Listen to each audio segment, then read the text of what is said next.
lovelies, this is Simswell and welcome to episode 16 of Niche Warrior Cats with the Blossom Clan Season 2. Before we begin this episode, we can have a super quick look at the map to see how things have changed, and to be honest, we don't have much of a change. So this here is the map that we had last time, and have a good look of it, guys, and focus in on the new frontier because that is where we have the most change, or any change actually. And this here is the new map. So as you can see, the new frontier has extended a little bit more into the West Wilds, and that's pretty much it. So let's begin the episode. When we left off previously, I think we had a whole bunch of cool nichelings. Grow up and be born. We had one nicheling reborn, Valerian Kid here, who has a flippin' awesome name. And he and his siblings have been absolutely stunning. Flower Star, oh yeah, also, holy cow, yeah, Flowerberries became Flower Star, by the way, in case anyone was confused. Speaking to myself, by the way, I know you guys are always on board with this. It's me who comes in like, oh, I don't know what's happening. Okay, so Flower Star took on the title of leader, and he hasn't chosen a deputy. I think that's where we left off. We thought we were gonna make Plumclaw deputy because, you know, despite the fact that she took down Flippin' Starberry, but oh, Starberry's growing. Guys, look at this. Guys, look at this. Starberry is growing. I'm tempted to make this the thumbnail of this episode. Very, very tempted. You know what? I'm gonna do it, guys. I'm gonna do it. Call me crazy, but this is a big deal. Starberry is growing up like baby Groot. Like Groot, baby Groot. Okay, so let's get this episode started. We are beginning with 14 nichelings, 161 food, and 163 nesting material. We do have an expectant queen, Blazestream over here. And oh, yeah, dig. Oh, look, there's so many things to dig. Let's dig. Okay, nice. Well, kits. My darling kits, you gotta get moving. Valerian kit's gonna move this way. Stone kit, I'm very excited for, as you guys know. River kit, let's see. River kit, you're gonna just jump over here. Your father needs to neaten these grasses up because seriously, Flower Star, you need to keep this place neat and tidy so you can see where the kids are. And then Blazestream's gonna jump back into a nest. She's had this nest forever. Ever since she aged up into an adult, I'm pretty sure. She's been a queen since then. Her and Flower Star have just been like childhood sweethearts, I feel like. Maybe not childhood sweethearts, but as soon as they grew up. I mean, when they were born, we kind of knew it was going to happen. We kind of already knew. Okay. Flower Star going to collect some berries to feed the children because they're probably hungry. And then I think he's going to jump right next to his mate because I think he would be curious about his next kid. He's a very, very paternal cat. He's always, you know, very paternal Tom, always slinking around, trying to make sure his kids are okay. So I think, yeah, we're gonna have that. And finally, we have Sandlight and his apprentice, Pompor, making it over across the Sacred Bridge to Summerland in the New Frontier. Like, finally. And then we have the second Anteater, Maple Leaf, in the entire tribe, and he is also stepping into the frontier, which is quite exciting.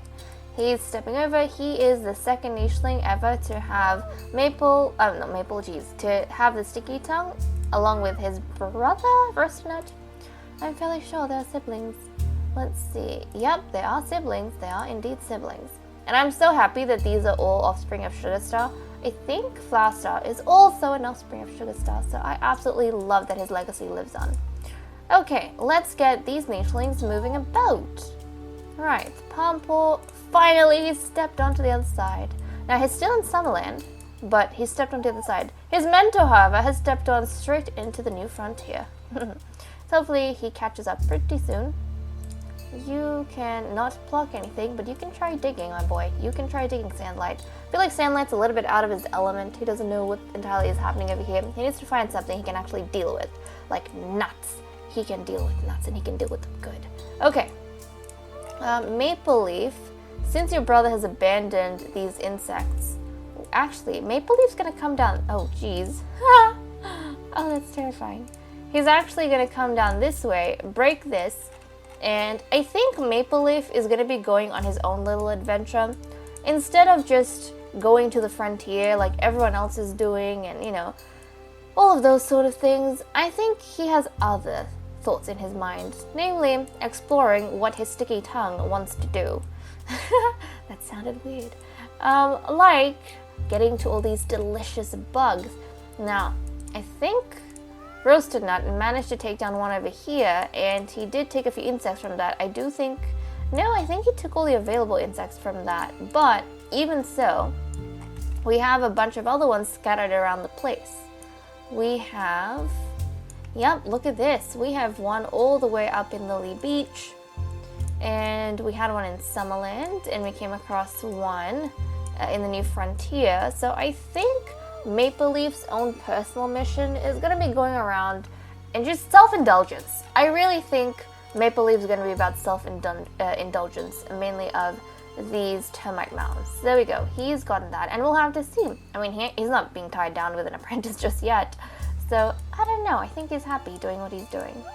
Plumclaw, meanwhile, she is very, very slowly, very painfully slowly, hopping over to the New Frontier so that she can help out over here. And we have our apprentices. So Colepaw and Daisy Paw were new apprentices in the previous episode, which I was super hyped about. And Colepaw is going to be learning all sorts of things with the mentor. And look at these blackberries. I mean, they're not blackberries, they're berries. But why are they so black? Jeez. Okay, they look like maybe rotten berries. Or maybe the berries that haven't... No, but that's the green. See, green... Ah, no, that makes sense. That's a desert. That's a desert berry bush. That's why. I was like... But they're green when they're not ripe. Yeah, makes sense. I mean, they could be rotted. Who knows? Who flippin' knows? Okay, we are gonna get Roasted Nut to jump down over here. That's right, clear away these grasses. And then we have Sunpool, who's training his very first apprentice. No doubt this would be very, very exciting for everyone. We're gonna have Reed Spike jump ahead. She's gonna clear away this piece of grass and gather that nut, because nuts are delicious. Yes, yes, yes. And okay, I think everyone's done for the day. Let's settle down next to the beautiful Blaze Stream and see if she produces another medicine cat for us, potentially. We are hoping now for a medicine cat every single birth she has. So let's go ahead and see, shall we? Aww. Well, this is the first boy the first girl she's, oh, sorry, that's so bad. This is the first girl she's produced, which is very special to me. So I'm quite happy with her.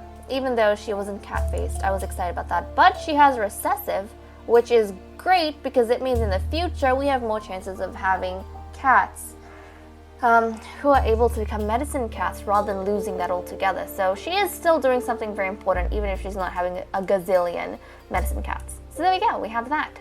Right, so this little nicheling needs a name. What are we going to name her? She is going to be, let's have a look at the names list. Let's have a look at the names list.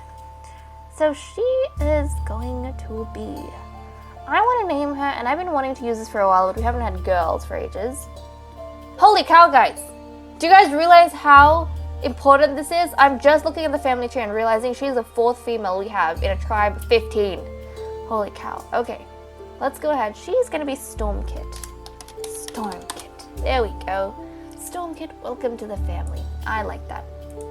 So we have Stormkit over here. Ah, beautiful, beautiful, wonderful. I love it. Okay, well, Stormkit over there. You're gonna get, oh my goodness, we have nichelings growing up all over the place. Holy cow. And just in time as well.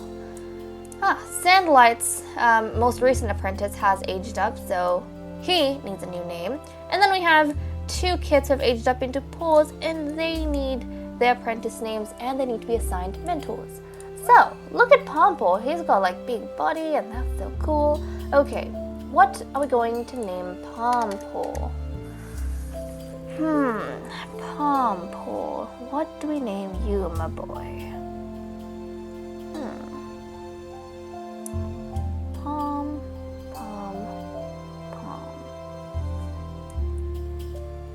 I kind of want to name him like Palm Fluff. Is that weird, guys? That was the suggestion you guys gave me. Fluff was a suffix you guys suggested. If you guys suggested it, I'm assuming you know the warrior cat rules. So I'm gonna name him Palm Fluff. Palm Fluff. That is such a cute name, but I don't care. Palm Fluff it is. I love it. Palm Fluff. Mainly because of his big body. Like if you look at his chest, it looks like fluffy fur, you know, puff of fur. So he's gonna be Palm Fluff. There we go. Wonderful. Welcome to the adult life, my boy. And we have the kits who need renaming. So River Kit is now going to be River Paw. And we have not Blaze Stream, we have Stone Kits being Stone Paw. There we go. Wonderful. And in case you guys were wondering, Stone Paw, since we don't have a medicine cat, is not going to get medicine cat training just yet. He's going to have normal warrior training like every other kit out there, but when he's an adult, then he'll be able to start using his healing powers. And when the clan finds out that, oh, he's got these cool abilities that we've heard of in the stories of our ancestors, we've lost this for a generation or two, is this cool power, they're going to give him the title of, well, you know, Medicine Cat. He's not going to have it in his name per se, but he's going to be recognized, or the role of Medicine Cat, not the title, but the role of Medicine Cat. So there we go. Okay, who's going to mentor who? I am feeling, guys. Let's see. Reed Spike doesn't have an apprentice, but neither does Maple Leaf. And neither does Palm Fluff.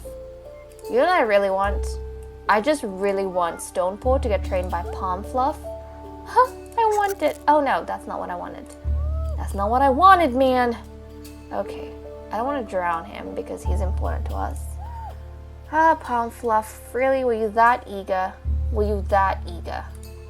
Okay, we're gonna wait a bit. Let's move a bunch of nichelings out. Let's move Riverpaw out. I actually want Riverpaw to become apprentice to Reed Spike. So that's what I'm gonna do. Reed Spike is gonna take Riverpaw as an apprentice. It's gonna come this way. Wonderful. Reed Spike, she's all the way back here, but she's quite young, so she can actually take on an apprentice. And she is going to, I think, hop back here so that she can meet up with her apprentice and she can greet him. So there you go. She's greeting him. And then we want, let's get Valerian Kit to jump over here. We'll get Blaze Stream to jump over here. And get Expectant, once again, wonderful. Little Storm Kits in her little area. We'll have Stone Paw jump this way, and he's gonna jump out. He's actually out of the nursery, I think. Yeah, he's jumping out of the nursery, and he's greeting his mentor, Palm Fluff. There we go. I'm liking this. Okay, Palm Fluff's gonna come this way, greet his leaders, because this is actually the first time he's meeting, not his leaders. Blaze Stream's a queen, but this is the first time he's meeting Flower Star, when Flower Star is a leader. So, he's giving his greetings and paying his respects. There we go. And this is the first time he's actually met his brother. And holy cow, he is so much bigger than his older brother. Like, oh, look at that. You can truly see how delicate Flower Star is next to his younger brother, Palm Fluff. Wow. This is crazy. They look like a family of lunatics. Okay, I love him. I flippin' love him. We're gonna get Palm Fluff to just jump up here for a second. There we go, so he can get a good view of everything. And I think Sandlight is retiring from training. He's just gonna pluck a berry over here, try and dig something up. He's definitely, I think, retiring from all of that business. He's quite old. He's gonna focus on some other things. You know, just life and focus on his last days, looking over all the grandchildren, and those kind of things. He has done a great job training everyone up. And I think he deserves a bit of rest. Meanwhile, Maple Leaf is probably delighted that he doesn't have... Look at him collecting all these worms. He's probably delighted he doesn't have to train anyone. I think he nearly panicked himself when he realized there were paws in the clan suddenly, and he was one of the 3 that could have been picked to become a mentor, and I think he's really, really happy to not have to train anyone or not have anyone tagging along and getting in his way while he's trying to go ahead and just get some worms. I think that's great. I love Maple Leaf, it's so funny. Okay, Flower Star, meanwhile, is gonna jump here and pluck a berry. There we go. Oh my goodness! Look at that, guys! Look at that? Starberry has grown up. Holy cow, you need to start moving this direction, my boy. You need to move over here so Flower still has time left. He can get some blessings in before he and Blazestream have any more kids. I think he's definitely going to make his way there and see what blessings he can get. He needs to try and do that. Holy cow. Okay. Well, let's get Plumclaw. Plumclaw, what do you want? Do you want to destroy anything else? She's trying her best, guys. She's trying her best. We're going to get Daisy Paw. Oh, there's a nut down here. There is a nut. There's quite a few nuts. I think Daisy Paw is just going to jump down here and gather nuts. I think Sunpool would be like, hey, you have the ability, you have like the genetics to collect some nuts.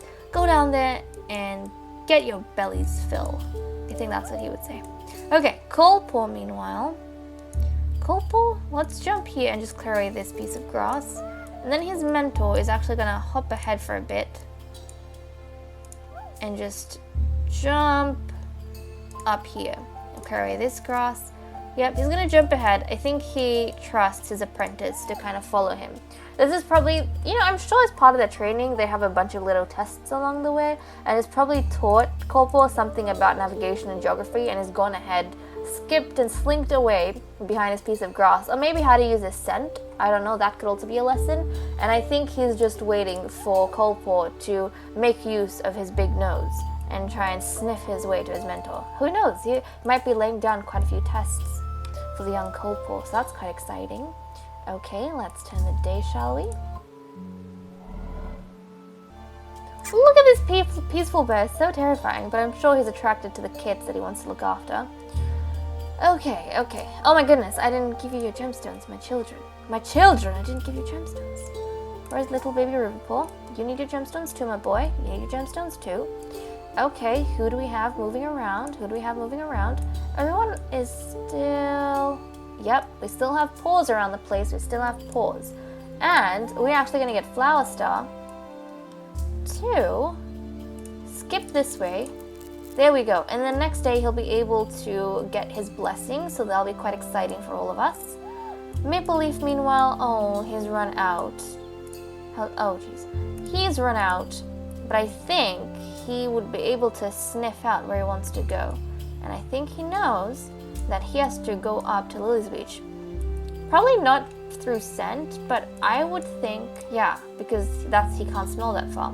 But I would think that maybe the stories of his ancestors, he's somehow managed to find out through someone that in their stories, they are told of this mysterious thing that looks like this giant muddy pillar that's erupted from the ground that his ancestors actually uncovered up in Lily's Beach, or down in Lily's Beach. Actually, no, this would be considered up, it's north. Yeah, up in Lily's Beach. So I think he wants to make the journey away from his clan to go and investigate what that is. So I think that is exactly what he is going to do. And along the way, say hello to Flower Star, of course, wish his brother luck and be on his way. I think that's what he really wants to do. Meanwhile, we have, old Sandlight. He's getting quite old, isn't he? He is. I think he's gonna just jump over here, huddle up in this nest, pluck a berry, and prepare for his last night with the clan, which is very sad, but that's just the way it is. Okay.